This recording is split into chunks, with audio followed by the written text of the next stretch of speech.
حضور علیہ الصلاۃ والسلام نے فرمایا کہ مومن کا معاملہ بھی بڑا عجیب ہے کہ اسے اگر تکلیف ہوتی ہے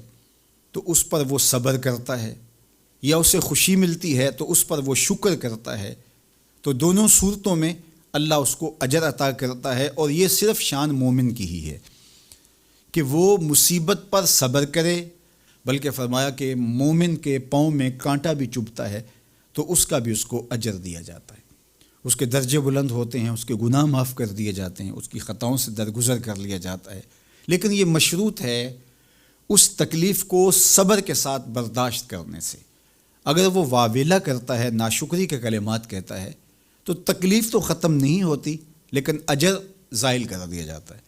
تو اس لیے ہمیں ہر صورت کے اندر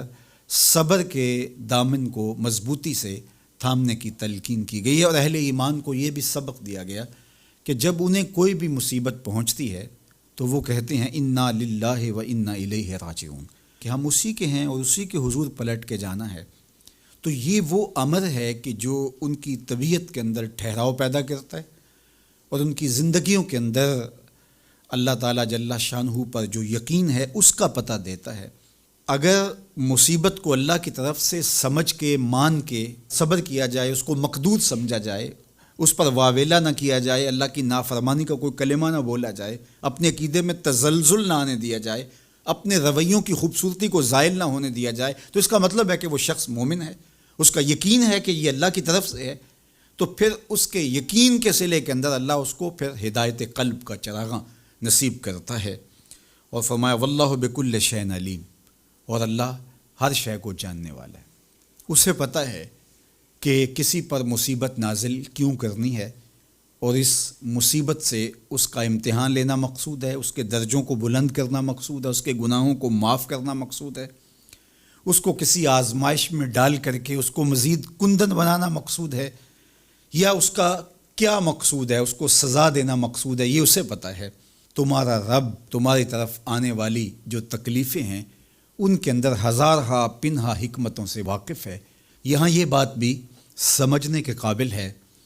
کہ جو شخص مصیبت کے آنے پر صبر اور استقامت کے ساتھ اس سے نپٹتا ہے اور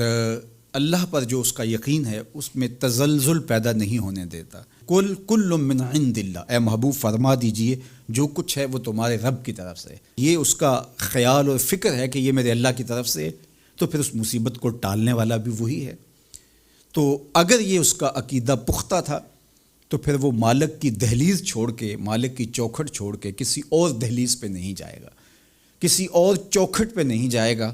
وہ اس مصیبت کو دور کرنے والا مؤثر حقیقی اللہ کو ہی جانتا ہوگا، اور اسی کے حضور دعائیں کرے گا، التجائیں کرے گا، کسی شرک کا ارتکاب نہیں کر سکتا ہے، اور وہ مالک کی دہلیز سے کبھی روح گردانی نہیں کر سکتا، بلکہ اس تکلیف کے آنے سے وہ اپنے رب کے ساتھ اور زیادہ جڑ جائے گا۔ اور اگر وہ صبر کرے تو یہ اس کا ایک مرتبہ ہے کہ وہ حوصلے کے ساتھ اس تکلیف کو برداشت کرے، اور دوسرا مرتبہ جو اس سے بڑھ کر ہے کہ اس پہ